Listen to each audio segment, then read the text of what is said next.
Ih, bohong. Aku hanya memikirkan satu peraturan penting. Kenapa kau lakukan hari ini kalau kau bisa melakukannya besok?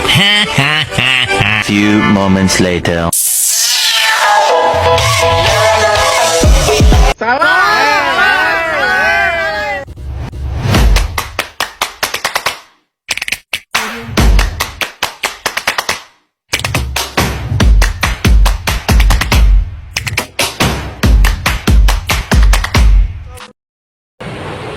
Hai, Assalamualaikum warahmatullahi wabarakatuh. Perkenalkan saya Angelika Nuzul Fatusoliha dengan NIM 22403114. Di sini saya akan menyampaikan materi tentang pengambilan keputusan memasuki pasar internasional.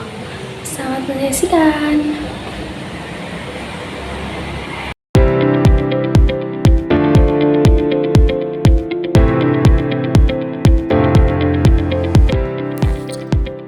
Konsep dasar pasar internasional. Dalam globalisasi ini, arus perdagangan memiliki implikasi penting untuk menentukan laju pertumbuhan ekonomi. Sama seperti negara lainnya, Indonesia juga menjadi salah satu negara yang menjalani perdagangan internasional dalam upayanya menjalani hubungan dengan negara lain dan saling bekerjasama dalam menutupi kekurangan dari negara masing-masing. Perdagangan internasional adalah pembelian dan penjualan jasa dan barang melintasi negara. Perdagangan internasional dapat dilakukan pemerintah atau perusahaan yang memiliki stamina untuk beroperasi dalam skala internasional. Pada faktanya, dunia modern ini terdiri dari negara-negara yang memiliki ketergantungan antara ekonomi yang berbeda. Karena itu, perdagangan internasional memiliki dampak yang besar terhadap ekonomi global telah dilakukan, baik ekonomi individu, ekonomi regional, dan ekonomi global.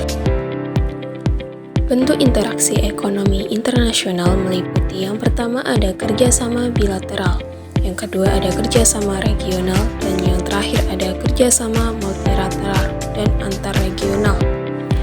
Kerjasama bilateral yaitu melibatkan dua negara dalam perjanjian ekonomi tertentu, seperti perjanjian dagang, investasi, atau bantuan teknis. Misalnya perjanjian dagang antara Indonesia dan Jepang dalam sektor otomotif dan perikanan. Kerjasama regional, yaitu dibentuk oleh negara-negara dalam suatu kawasan, seperti ASEAN, APEC, atau Uni Eropa. Tujuannya untuk mengurangi hambatan dagang antar anggota dan meningkatkan interaksi ekonomi kawasan. Yang terakhir yaitu tentang kerjasama multilateral dan antarregional. Organisasi seperti WTO, IMF, dan juga Bank Dunia memfasilitasi kerjasama lintas negara dengan skala global. Sementara itu, untuk kerjasama antarregional terjadi antara dua kelompok kerjasama regional, contohnya yaitu antara ASEAN dan Uni Eropa. Tujuan dan langkah-langkah pengambilan keputusan masuk pasar internasional.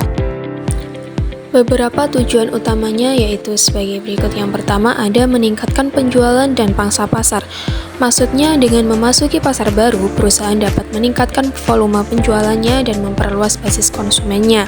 Yang kedua yaitu diversifikasi risiko.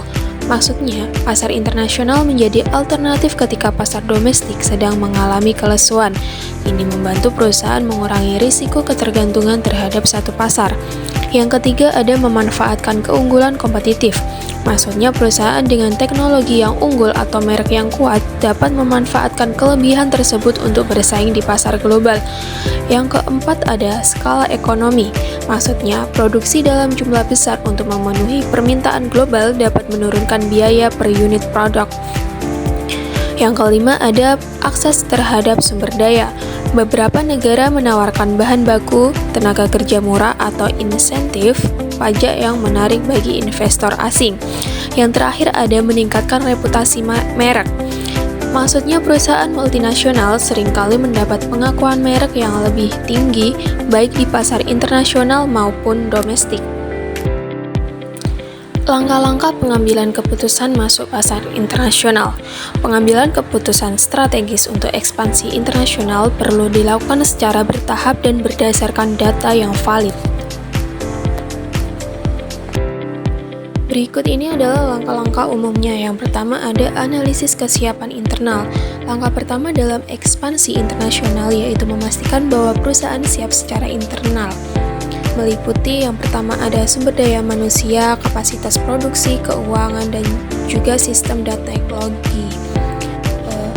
Untuk yang kedua yaitu riset dan identifikasi pasar potensial. Setelah kesiapan internal, dipastikan perusahaan harus melakukan penelitian pasar luar negeri untuk mengidentifikasi pasar yang potensial. Yang ketiga ada seleksi pasar target. Maksudnya setelah mengidentifikasi beberapa pasar potensial, perusahaan harus menyaring dan memilih pasar yang paling menjanjikan dan sesuai dengan kriteria. Biasanya dilakukan dengan metode penelitian kuantitatif atau scoring system atau analisis SWOT pasar. Yang keempat ada penentuan strategi masuk pasar. Perusahaan harus menentukan bagaimana cara masuk ke pasar tersebut. Ada beberapa opsi strategi, yaitu yang pertama ada ekspor langsung, ekspor tidak langsung atau franchise. Terus ada juga joint venture dan investasi langsung asing atau FDI. Selanjutnya yaitu ada analisis risiko. Risiko dalam ekspansi internasional harus diidentifikasi dan diminimalkan. Jenis-jenis risiko meliputi yang pertama ada risiko politik, yang kedua ada risiko ekonomi, ketiga ada risiko hukum, risiko budaya, dan juga risiko operasional. Selanjutnya yaitu penyesuaian produk dan strategi pemasaran. Setelah strategi masuk ditentukan, perusahaan perlu mengadaptasi produk dan strategi pemasaran agar sesuai dengan pasar lokal. Ini dikenal sebagai globalisasi atau global plus lokal. Selanjutnya yaitu implementasi strategi dan operasi. Langkah-langkah ini adalah pelaksanaan konkret dari rencana ekspansi yang telah dibuat, termasuk dalam pengiriman produk atau pembangunan fasilitas, terus peluncuran promosi dan kampanye pemasaran, perekrutan tenaga kerja lokal atau pelatihan SDM, membangun relasi dengan mitra bisnis lokal, dan juga memastikan sistem logistik dan layanan pelanggan berjalan. Selama implementasi, monitoring ketat sangat penting agar berjalan sesuai rencana. Yang terakhir yaitu evaluasi dan monitoring. Langkah terakhir adalah melakukan evaluasi berkala terhadap performa bisnis di pasar internasional. Evaluasi mencakup penjualan dan profitabilitas, terus efektivitas strategi pemasaran, respon konsumen lokal, return and investment atau ROI. Jika ditemukan kendala atau penyimpanan, perusahaan harus menyesuaikan strategi atau bahkan mempertimbangkan untuk keluar dari pasar jika tidak menguntungkan. Faktor-faktor yang mempengaruhi keputusan masuk pasar internasional. Keputusan untuk memasuki pasar internasional tidak bisa diambil secara sembarangan. Ada berbagai faktor internal dan eksternal yang perlu dianalisis agar strategi yang diambil tepat dan menguntungkan. Faktor internal meliputi ada 4, yaitu yang pertama sumber daya dan kapasitas produksi, kedua ada kondisi keuangan, ketiga ada pengalaman dan kompetensi sumber daya manusia, keempat ada keunggulan kompetitif.